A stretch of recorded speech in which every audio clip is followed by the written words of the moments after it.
The people that laid every brick of this congregation were black people. They wanted to have a place where they could worship that was theirs. The church was a base for where we got started. Coming up in the church helped you a lot. It helped you physically, mentally, and everything else. You have to keep the foundation that got us to where we are. And it is the hymns, it is the spirituals, it is the common meter songs that had no music. It's the songs that we just sang from the heart. Look at what God has done. Look how far God has brought us as a people and the work that we still must continue to do, but that we have a foundation to stand on. Good evening, and thank you so much for joining us for our Black History Month special, Faith, Freedom, and the Black Church. I'm Whitney Sullivan. And I'm Xavier Harris, and tonight we're inside of Bethel AME Church, where Black history isn't just read, it's lived, where a song can be a prayer and a prayer can turn into courage. Because for generations, the Black Church has been more than a Sunday stop. It's been a safe haven in hard times, a meeting place in moments of movement, and a home base when the world outside did not feel safe. And you'll hear that theme all night in stories from people who walked through segregation, carried grief, and still showed up. You'll also hear from pastors from across the Midlands speaking on the influence on the Black church in today's society. We're taking you from the music that held us up to the moments that changed this country and the churches that helped shape both. And to understand why the Black church still matters right now, you have to start with what it's always been. Exactly. So this evening, we are starting with the history of the Black church and how it helped shape the movements that changed America. For generations, the Black church has been more than a place of worship. It's been a meeting ground, a training ground, and for many, the foundation of a movement.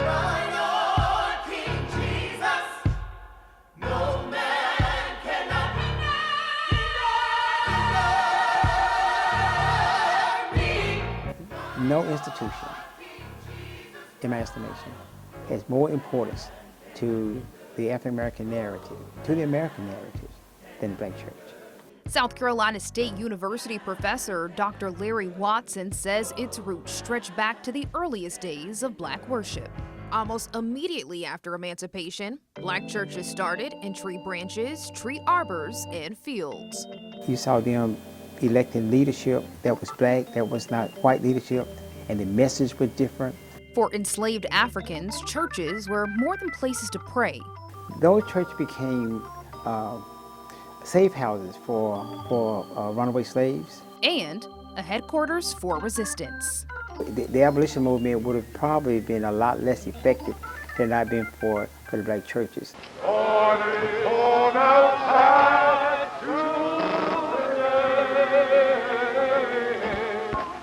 And when it came to the civil rights movement, the Black church was not just involved, it was central. Organizations like the NAACP and Southern Christian Leadership Conference heavily relied on Black congregations. When they needed to reach into the Black communities, they reached through the churches, and they reached through the ministers in these churches. He says the power structure inside Black communities often started right in the pulpit. One of the geniuses of Martin Luther King Jr. is that he recognized the importance of Black leaders, the Black ministers, in helping to push the civil rights agenda. He says the sermons went beyond scripture. Ministers used their pulpits to speak truth to power. The ministers knew that on the larger part, African Americans were being oppressed, and they preached to that. So we basically got a lot of liberation theology in church, even though we didn't know that's what it was. The Black church also became a cornerstone of education, especially after slavery. Enslaved people, formerly enslaved people, would tell you that the one thing they wanted was an education. And because by education, they realized they could not guarantee or maintain their freedom. Many schools were founded or housed on church property, helping reduce illiteracy after slavery. And that continued for generations, as even Dr. Watson says his educational journey began in the pews. Sunday school is where I learned to read. And while the role of the Black church has evolved, Dr. Watson says its influence, especially politically, is still undeniable. All of the people who are running for office for the presidency, they start in the Black churches. Especially with the Democratic primaries. They come in here and they visit the Bethels and the Zions and the Brooklyn. That's what they do. But influence today looks different than it did generations ago. During Jim Crow, injustice was visible, public, inescapable. The thing about Jim Crow, it was so blatant, it was in your face. The Jim Crow we're dealing with today, the white supremacy issue we're dealing with today, is not obvious to many people. So the people feel less threatened by it because it's not easy to identify. You knew when a water fountain said colors on it, you knew that was in your face. He says the fight has shifted. The obstacles may be less obvious, but the institution that helped carry people through slavery, segregation, and the civil rights movement remains central to Black history. Now, if you know anything about the church on Sunday, it's not just about showing up in your Sunday best or the church lady with a big hat. Even though we love to see it, it's a meeting place, a safe space, and it was a group chat before group chat existed. When the role outside felt uncertain, the Black church was often a place people went to find their footing. At Wesley United Methodist Church, members say their faith didn't just help them believe through history, it helped them get through it.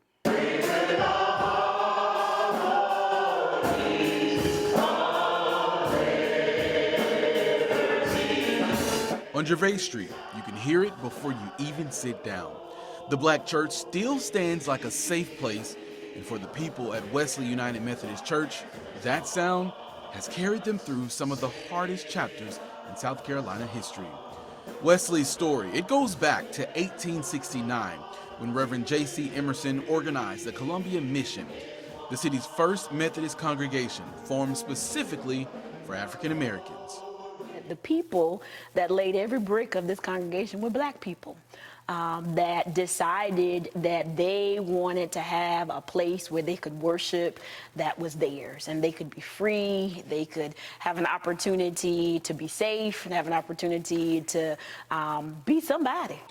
Pastor Tiffany Nolan Boykin, the first Black female pastor at the church, says, in a world that tried to shrink Black lives, this place expanded them. Segregation was legal. Black people were gals and boys and girls, and at church, you were somebody. I sat down with 6 members of Wesley, and what stood out wasn't just what they survived, it was where they went to survive it. 3 of them connected their faith to the Orangeburg massacre the night of February 8th, 1968, when law enforcement opened fire on unarmed Black students protesting segregation at a bowling alley. 3 people were killed and 28 wounded. Well, I came home and got a lot of support from this church on my spiritual support from this church, and they, sympathy and understanding, encouragement. Gary Bell says while he wasn't out front of the campus when the shots rang out, his friends were. But Smith, I knew him, and then I had two other friends, one fraternity brother that was shot. Otis Scott Jr. says the anger was real, and the church kept it from consuming him. When I went back, I was angry. And to be honest with you, as a pastor's son, I'm ashamed to say I wanted to carry a gun back. And we got back. It was an adjustment. There was a lot of sadness, and on campus we had chapel, where we called Vespers at that time. We went to Vespers, and we were encouraged, and we cried together. We hugged each other. We supported each other. And what he remembers most is what his father told him, words that he says sounds just like the Black church in one sentence. And he would always say, son, remember, they may not like you, but God does. Eddie Harrison didn't go that night either. His parents made him stay home, but one of his friends almost didn't make it out alive. He got a pellet in the back from a shotgun. Oh, that upset me quite a bit. And did prayer get you guys through that time? Oh, yes, it did. In these stories, faith isn't just a tagline. It's how they made it to the next day.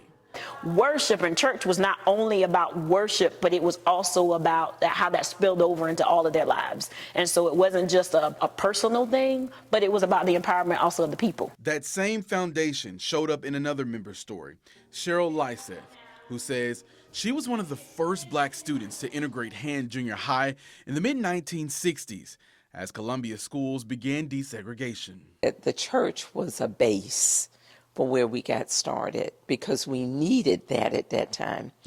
My brother and I were scared to death. We didn't know what we were facing. When we were trying time to change classes, we had to walk through the halls. Kids would spit at us and call us. She says her family and church kept reminding her why she couldn't quit because somebody had to open the door. But if it wasn't for the base of the church that kept us supported and encouraged, because when they looked at Jesus Christ, the things that he went through and how he died on the cross for us, and then we said, this will open doors for somebody. Then there's the story of what happened beneath this sanctuary, coined by Reverend Ida Quincy Newman. So he held workshops on nonviolence, how to sit at the counters, you know, for confrontational things and how to behave for that. And that was, and also they used to walk from here down to the State House for some of the protests. They say that was the black church's role. Many people don't get taught, not just as a spiritual anchor, but an organization hub. Historians have documented how civil rights groups drew on black churches for leadership, meeting spaces, and coordinated action. And even beyond South Carolina, the church has always taught people how to survive racism without losing themselves. It probably saved a lot of souls, saved a lot of lives, rather. Lowell Irvin tells me that lesson followed him into the military. On his first assignment in Plattsburgh, New York, he says the very moment he walked in, a higher-ranked soldier called him a racial slur. You know, they said, just ignore, he's from Georgia, just ignore him, but he was the NCIC. He said he couldn't react the way he wanted to, at least not then, and he believes church is part of the reason why.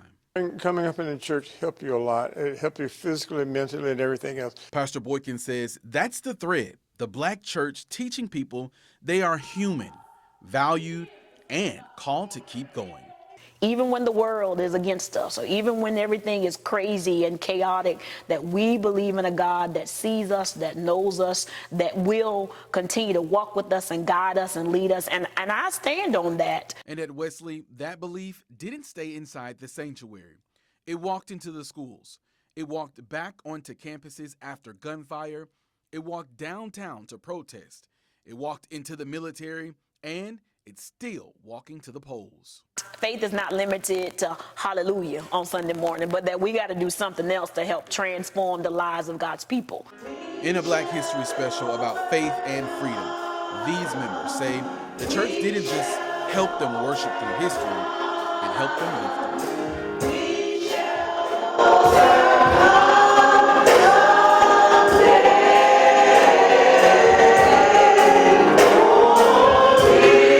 Man, that song just do something to me every time. Make me want to be in somebody's church, a place where plans got made, people got fed, and sometimes movements got started. Yes, and speaking of songs, coming up on News 19, we're going to be taking a listen to the sounds that shape the black church and influence music around the world.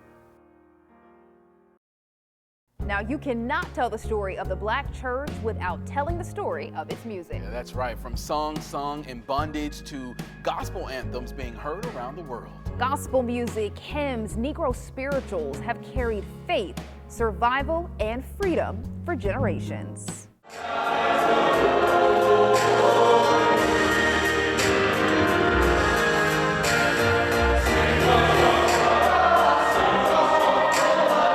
Listening to Benedict College's award-winning gospel choir as the sound rises, layered, powerful, rooted in history. Gospel music has been powerful mostly because African Americans created it themselves.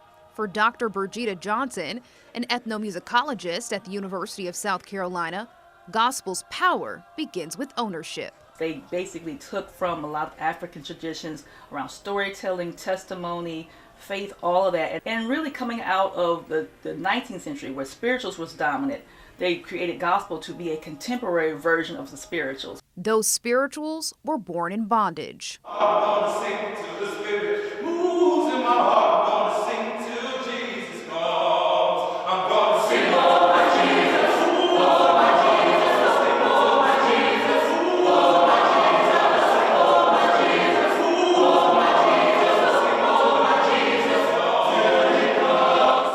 about freedom before they saw it.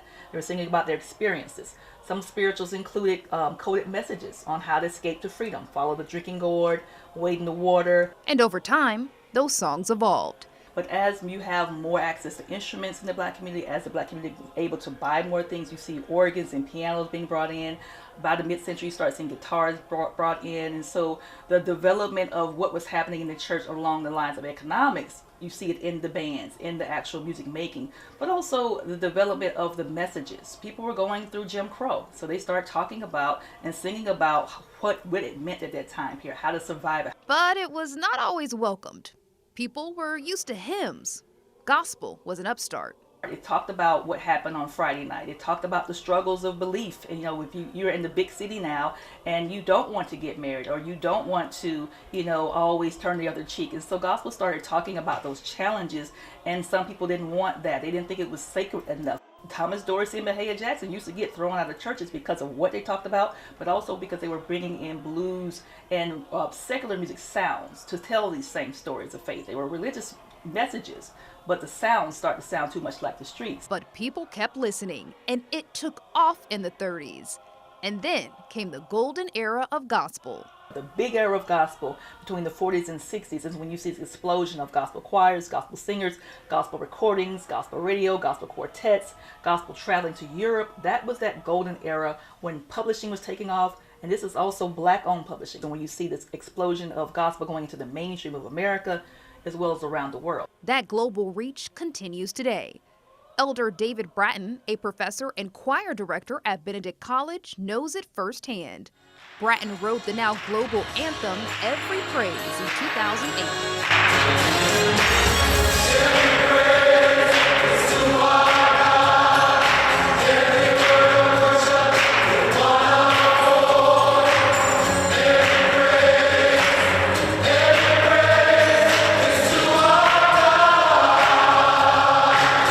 Every praise is in villages in India that don't even have Bibles, right? But it's everywhere. Portuguese, the largest choir to sing it is in, I think, Japan. It was 5,000 voices. From plantations to praise teams to international stages, Dr. Johnson says what makes gospel endure is not just the sound, it's the message.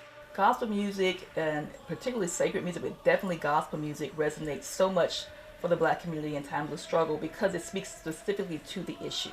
What's going on, what's being challenged. It can be coded speech in some cases, or it can be literal. So when we say, Jesus will work it out in the 80s and 90s, and she said, baby, need a new pair of shoes, and you got a light bill due, that's specific. That's a specific need.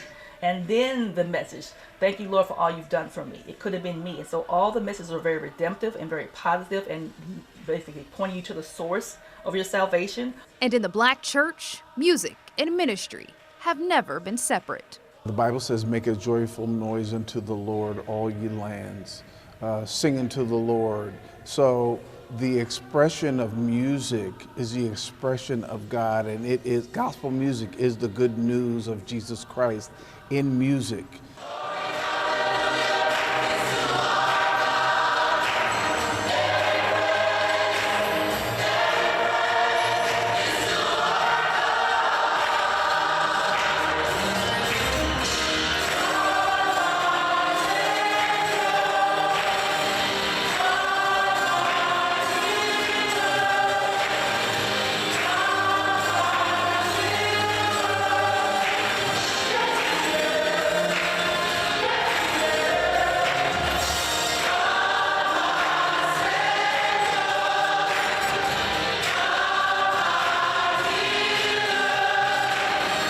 I don't know about you, Whit, but every praise, it got me through work this morning. So many mornings. And coming up after the break, News 19's Jamin Wade is introducing us to one of those churches where the door stayed open and the work never stopped. Welcome back. This year, Trinity United Methodist Church, they're celebrating 160 years right in the heart of Orangeburg. Now, this church, founded in 1866, just after the Civil War, has stood through Reconstruction, Jim Crow, the Civil Rights Movement, and now a new generation. We're taking you inside of Trinity United Methodist Church, just steps away from South Carolina State University and Claflin University, where history is not just remembered, it is lived. For 160 years, these doors have opened during some of the most defining moments in African American history. And as I learned, the people who sit inside of these pews say Trinity has always been more than a church, it's a community anchor. Reverend Larry D. McCutcheon once served as pastor of Trinity United Methodist Church, but his story here began long before he stepped into the pulpit. My name is Reverend Larry D. McCutcheon. I'm a former pastor here at Trinity United Methodist Church. I think I served here from 2004 to 2015. But even prior to that, when I became a student, when I went to Claflin, I attended Trinity. And I came here in 1968 in the fall after the Orangeburg massacre. But I was here at Trinity most of the time. He arrived in Orangeburg as the civil rights movement continued to shape the South. The environment in Orangeburg was interesting. Believe it or not, Orangeburg had a thriving downtown area when I came here. It had a host of African-American businesses. But he also remembers the reality of racial tensions that still lingered. Unfortunately, when I came here, some of the stores, when you'd walk in, they would be, targeting you, looking at you, following you. I remember going to one of the stores, and I don't want to call a name now, but they never spoke. Through it all, he says Trinity served as a safe haven for students and families. If a student at NAACP wanted to meet, they could meet here. If the Wesley Foundation people wanted to meet, they could meet at Trinity.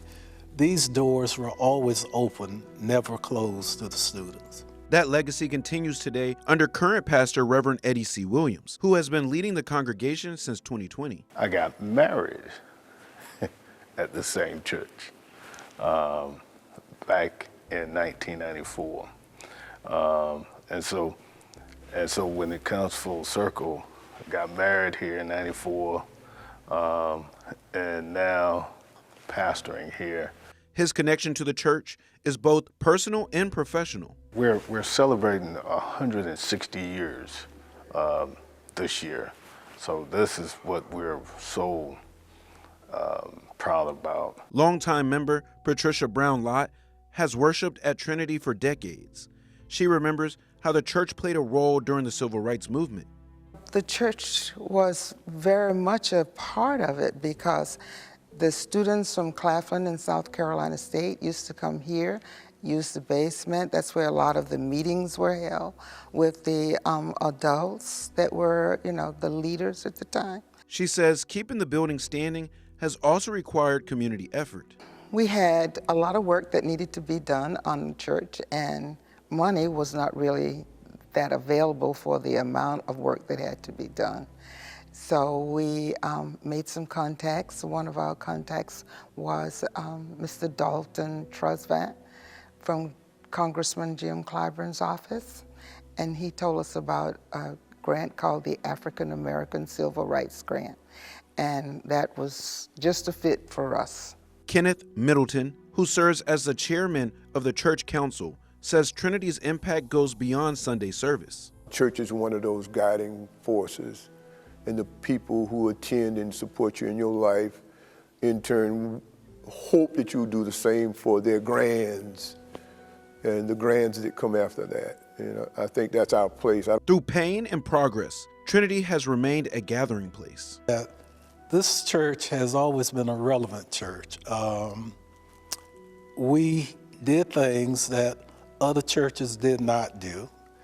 We were willing to open our doors. 160 years later, those doors are still open. And so one of the things we thought we'd do different in the 160th year celebration is to celebrate the whole year. As Trinity United Methodist Church celebrates 160 years, members say their history is not just about looking back, it is about building what comes next. A church that helped shape a movement is now focused on shaping the next generation. Jamin Wade, News 19, WLTX. Talk about a place where faith met the fight and community found its voice. All right now, not just history in the walls, but legacy to the people, which is why pastors say we must continue to fight through evolution. The black church has survived slavery, segregation, Jim Crow, and the civil rights era, and it's still standing. But pastors say today's battles can look different. Misinformation, division, and viral narratives that can distort what the church really is. As a part of our Black History special, Faith, Freedom, and the Black Church, we sat down with 3 local pastors to talk about resilience, responsibility, and why community is still the heartbeat of the black church. Do you feel like the black church is under a higher level of scrutiny? And if so, why? I probably would be the one up here to say I don't actually think so.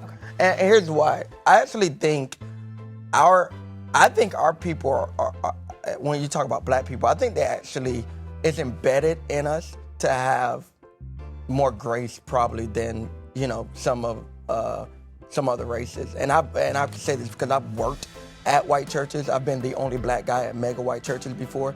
And man, I think we have an understanding of struggle or of having been discriminated against or having been lied to or maybe coming from broken families that sometimes is embedded in us to even have grace for our leaders that I didn't see many times working in white churches, where it was just like many times the staff and the congregants were just a little more critical of like their leader, of like, well, he shouldn't have did this, or Bob shouldn't have did that, and it's just like, well, you know, and I'm like, whoa, man, like I'm used to like respecting the pastor, like, wow, this is a little, so I think it's a both and, but I don't know, and I also think like in our world, if Reverend Cox pulled up in a BMW at a church, the congregation isn't tripping. I have friends of white churches that actually have to hide their cars at home and can't actually drive their actual car, and they'll drive, this is fact, they would drive like a car where they feel like the congregation is okay with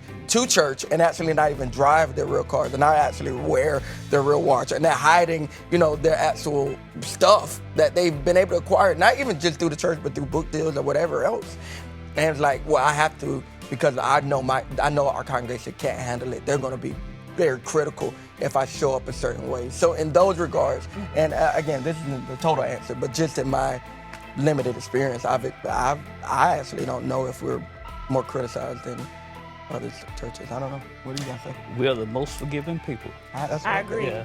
I agree, and I think a part of that forgiveness also kind of lands itself in what it means that I think as a black people, not always, and I don't want to, box us as a people either, but I do think that we appreciate when we do well. Mm-hmm. You know, it's been black people were on the bottom for so long, mm-hmm. so that we want to be proud of our pastor. Mm-hmm. We want to be proud of the people who are leading us and helping us to grow, and with the hopes that the people are going to do those same things. And so I don't think that now again, when misuse of funds happen and all those kind of things happen, sure, that's a problem. But I think overall that the desire is, I don't think the scrutiny is around the pastor doing well. People want their pastor, they want their leaders, I think in the black church or in the black community, want their leaders to do well and to have somebody they can be proud of. Yeah. You know what's interesting, and I'll just throw this out very quickly, I travel the world quite a bit. I'm in Nigeria more than New York, that's actually true, and it's funny to say out loud. But my wife is from Ghana, West Africa, and her father lives there. And many times in Africa specifically, the culture is so amazing to me, if you guys haven't been. But the continent of Africa, there's so much that we do subconsciously that we don't think about that's actually embedded in our DNA, because how we're talking about music is everything to us. Music is everything in Africa. When we talk about family is everything to black people, family is everything in Africa. When we talk about food, well, 3 things black folks don't play about. God, family, and food. We don't play with food, we don't play with family, we don't play about God. Sure. But that is actually like, it is real and it's alive in Africa. But something that's very interesting, and it's exactly what she just said, which is just so brilliant, but it's so true. Over there, they want their man or woman of God to actually, they represent the people. And so they want them to be blessed. It is insulting for, some things that we call humility here, for the pastor to pull up in a pickup truck and have to get jumper cables to start in the parking lot. Like, oh, he's a good pastor. He's like the people. And in Africa, this is actually fact. In Africa, is insulting. It's like, how dare? Like, no, you can't get up here and no. And so a businessman would literally say, here's my car. Our businessman would say, Pastor, here's a brand new car. Like, you represent us. Or we built you a home. Like, we customize these outfits. Like, let us take care of you because you represent the people. And so it's just funny when we talk about some of these things, we talk about social media, sometimes the view is so linear and so limited just based off of the context of Western culture. That's not even a universal thing. Like, this same argument wouldn't even exist in many parts of Africa. They wouldn't even think it was funny. They'll be like, this parody, like, that don't even make sense to me. Because the man or woman of God is supposed to actually look a certain way because, again, they represent the people. And so, just something else to offer. Absolutely. And I kind of want to reel things back to the whole, the younger generation in the church. And I'm going to send this around just so y'all can see what I'm talking about here. Another thing on social media is the way you're supposed to dress at church. And now what you are seeing is a post that went viral on social media. That's Real Housewives. That's not nothing with church, is it? That's Jamal.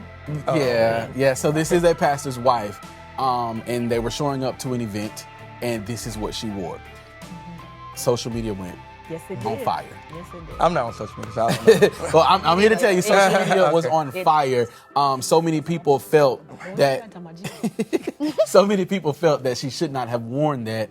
But then, what truly kind of broke my heart was there was another pastor, who chastised her, and in front of his church, he was in the pulpit, and he called her a name.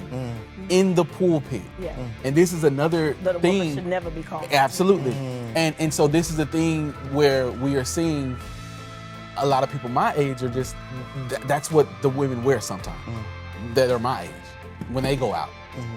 So it gives them the thought process of, if I wear this, is the pastor gonna call me this? And with all three of you being leaders of the church and you being a female, what are we thinking about that? So there's a lot of things I think about. A lot of things I think about it. But in this moment, what I will say is I think that we should never some people would say dehumanize. We should never dehumanize an individual because of their clothing and what they wear, or we should never size up and judge people and judge their hearts because of what they decided to wear. I think that the person that wore the dress that we've been talking about on social media, she is the Lord's. The Lord loves her. She is a human being, and she should not have been called out in that fashion, in that way. And I think that I trust that she's called by God. She loves the Lord, and she's doing great work for the kingdom of God. I also think that it is important for those who are in roles of leadership to be mindful that people do have their eyes on you. And that you do have to be discerning, and you have to seek and ask God for wisdom. Because what I do is not just for Tiffany. It also is for the kingdom. And most importantly, it's for the kingdom. And so I've got to make sure that my action and my walk and my talk and my dress and the things that I'm doing is not doing anything to hinder or take away from the work of the Lord and the work of the kingdom. And everybody can handle what my sister wore. And I think especially people who I think are young to the faith and new in the faith, I think that was like, whoa, what in the world kind of thing. And I think that she was not at a church event, but we're not representative. We're representatives outside the walls of the church also. And I think that that's important to be mindful and thoughtful. I do not in any way, fashion, honor the words that other pastor said. I think they were awful. I think they were despicable. I don't think they were pleasing unto God in any way, shape, or form. And I also didn't think that when the two of those pastors kind of went back and forth, that was ridiculous. Because that took away from the kingdom, and that probably caused young people to say, see, them people, they act the same way that the world acts. They're doing the same thing that if you rolled up on his wife, or he said something crazy about your wife, and then y'all want to go to blows. That is not of God. And so I think it all I think in some regard, my brother talked earlier about distraction. I think that's all it was. I think that ultimately, at the end of the day, it was the enemy saying, let us take our eyes off of God and let us look at her dress and let us look at these two men going back and forth and their and using their pulpits at that instead of then talking about God and the Holy Ghost and what they're doing. And they do a lot of great work. I know at least the pastor that whose wife was wore the dress, they do a lot of great work for the kingdom. But yet all that was overshadowed because of a dress. So that's a little bit, but I think more, but I'll leave it at that. Let these folks see it. Now, my wife has a dynamic women's ministry. It's called, and she has a conference coming up in April called Permission Conference. And I mean, the who's who to be here from Tasha Cobbs Leonard, Naomi Rain, Jackie Hill Perry, I mean, you name them, T-Rex, Renee Glenn, I mean, all the who's who to be there. And she has this dynamic way, my wife does, of connecting with women really of different statuses, of different places in life, and even like her spiritual daughters, as she call it, you know, many of them that will reach out to her and ask for advice. She'll check some of them, you know, if they post something, you know, some girls do the bathroom picture where they just like taking stuff out. She's like, yo, come on. And she won't check them on their actual social, but if she has a connection with them, she'll text them like, oh, what's this picture about? I think sometimes it is healthy to really, instead of diagnosing fruit, to really inspect the root and like, okay, why? Like, why would you want to do that? Why would you wear that? Why would you post that? Was it for attention? And you know, there are some people who actually believe bad press is better than no press. And so I think that's what really, for me, the conversation should be for anyone. You know, you ask the question, just to hit your question about what you say for people who may actually dress like that. I think the question is really why. I'm not one to try to hit anybody upside the head with a religious sledgehammer or tell you how, because modesty is different in every culture. It really is. Again, to someone who is who travels the world, you know, there are things that I'm able to wear here that I can't wear in Africa. I'll get kicked out of a church if I showed up, you know, in Africa with jeans and earrings on. They'd be like, not here, no son, no, you know, and in America, you know, you're able to reach people.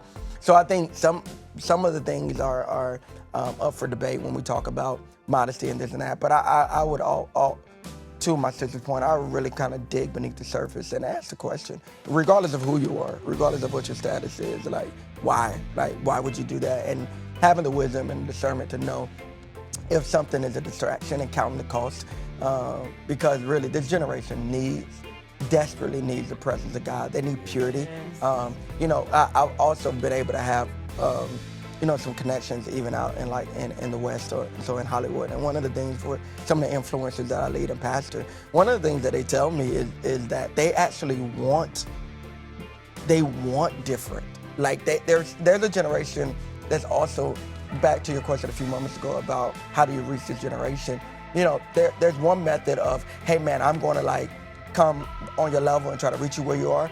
And there's a generation that wants that, but there's also a generation that's more attracted to this. Yes. That's like, hey, I want the nostalgia of tradition. I want a steeple. I want pews. I want pews. Like I want stained glass windows. I want it to feel like I'm going to church. Okay. And even back to what I'm saying, even for some of the people that I'm able to pastor and lead, they're like, yeah, man, there's too many pastors and leaders who are trying too hard to be cultural relevant, even in a where's sense. The line? Yeah, where's the line? Like I brought you over here because I wanted to.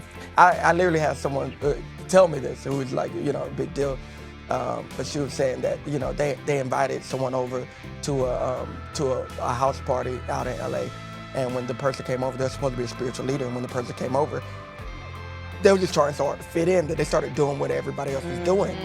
And after the party, the friend was like, yeah, that's not what we actually want. Like, when you told me this person was coming, I wanted to feel convicted. Right. Like, I actually didn't want to feel good about drinking or doing this or doing that. I thought I was going to, but they were just getting down with us, trying so hard to fit in.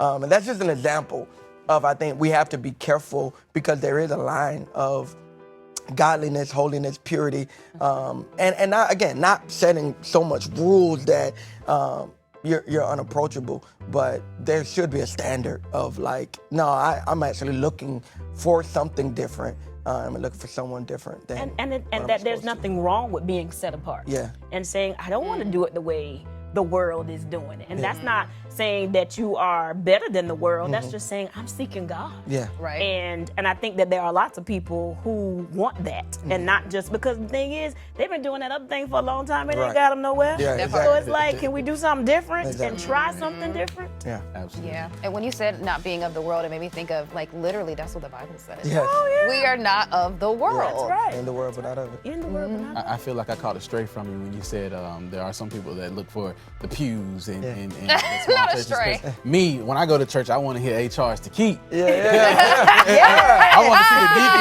on the knee like that. That's just me. I didn't hear the foot shuffle. Exactly. That's what I grew up on, so it's what I'm comfortable with. So I can definitely understand that. But really, Meanwhile, my mom and sister are like, girl, you go to a concert. And I'm like, yes, I do. Yes. With the lights and the drums, I want it all. Right. well, as you know, the Black church has always evolved to meet the moment. And as one generation passes the torch to the next, Leaders say the mission remains the same: faith, freedom, and community.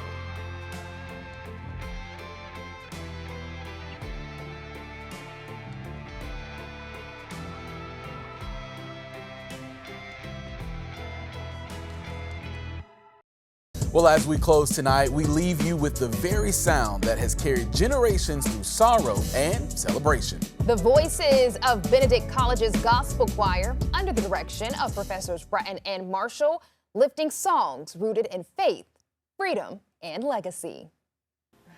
I'm gonna sing to the Spirit, moves in my heart. I'm gonna sing to the Spirit, moves in my heart. I'm gonna sing to the Spirit, moves in my heart. I'm gonna sing till Jesus comes. I'm gonna sing to my Jesus, moves in my Jesus. I'm sing to my Jesus, moves in my Jesus. I'm sing to my Jesus, moves in my Jesus. I'm sing to my Jesus, till He comes. Sing to my Jesus, moves in my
I've never seen a building stand where the foundation was destroyed.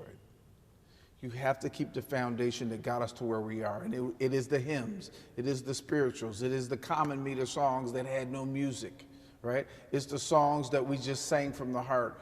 Even in Africa, they would sing songs like You're Alpha and Omega, but with 200,000 people, right? But they used that as a way of power to get through life circumstances and life situations. We need gospel music. We need it everywhere, on the street, in the church, every place, because the music of God was meant to take the world by storm.